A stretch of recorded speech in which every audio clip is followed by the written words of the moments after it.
Um, I write, I first discovered the value of the tomorrow principle late one night in the spring of 2002 as I was preparing to leave a party in a Brooklyn apartment. The host, Steve, a quirky musician with a bashful puppy dog face, kind of like David Schwimmer, he was an acquaintance I'd known for years, although never very well. We'd long had a mild flirtation going, but nothing had come of it because we didn't really have much in common other than physical attraction. So I was caught off guard when he asked me if I'd like to stay the night. My first thought was an image of the long, scary late-night subway ride home, contrasted with the appeal of sharing Steve's bed.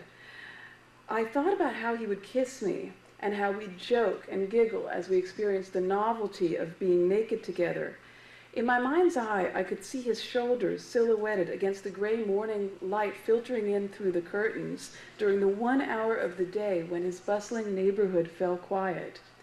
It was things like that, the easy camaraderie, the breaking down of boundaries, the fleeting romantic moments that I really looked forward to in casual sex encounters. The sex itself I knew could be hit or miss. As my mind ran through the possibilities, I remembered that my spiritual situation had changed since the last time I'd received such an offer. I was a baby Christian now, still wet behind the ears, and I knew I wanted my life to reflect my faith. But what made me tell Steve no wasn't the force of conviction.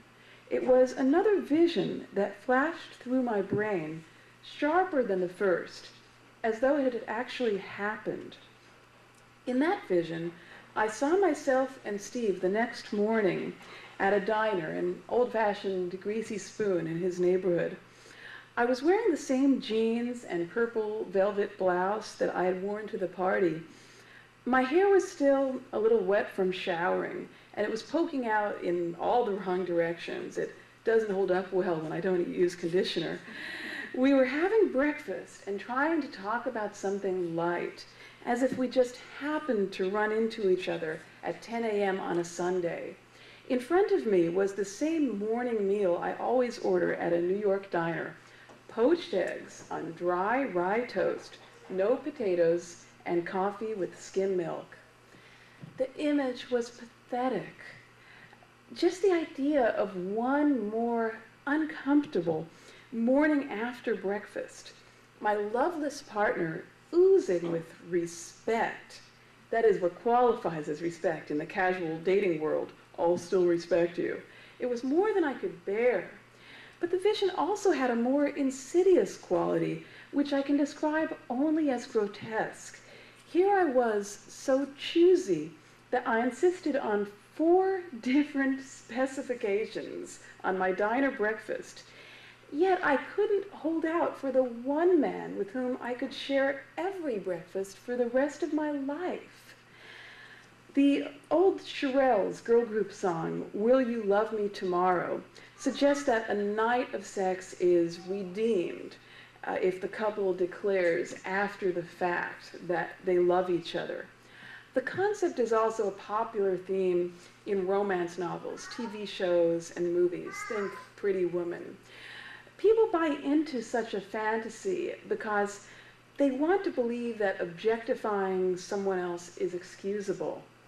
Yet, in my vision of breakfast with Steve, even if he suddenly professed his undying love as I bit into my egg on toast, it wouldn't change the decision I'd made the night before to sleep with him, not because I loved him, but just because I could.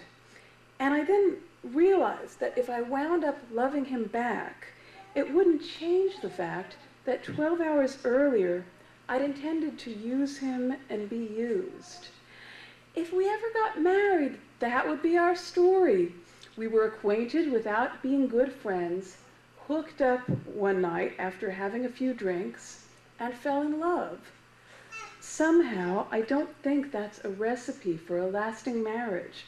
If having sex with me were enough to make my husband fall in love, he might go on to have sex with another woman and fall in love with her too. And likewise, If I were that easily swayed by a roll in the hay, I'd be liable to run off with the proverbial pizza delivery man. But that's silly. I'm not like that. And I knew I'd be no more likely to fall in love with Steve after sex than I was at that moment at the party. I would, however, feel more attached to him, even if it wasn't love. Sex does that to me, whether I want it to or not. It's part of how I'm wired as a woman. That sense of attachment would make the separation after breakfast that much harder. Once that image entered my mind, the choice was clear. I thanked Steve for a lovely party and left. Somewhere during the journey from the midnight Brooklyn streets to my New Jersey apartment, I think I cried. Turning down intimacy, even the wrong kind, can hit hard when you're coming home to an empty place. But I don't regret it, and I've lived by the tomorrow principle ever since. If you have to ask someone if he'll still love you tomorrow, then he doesn't love you tonight. Well, I'd like to leave you with something from the end of the book where I'm a bit more upbeat. I like to leave people on a more positive note, because there is a lot of joy in this book. It's the thrill of the chaste, not the drudgery of the chaste.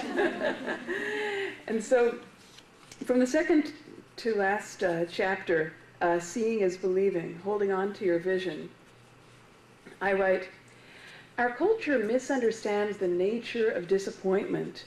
Advertisers try to convince us to buy brand name products rather than risk disappointment by taking a chance on unknown brands.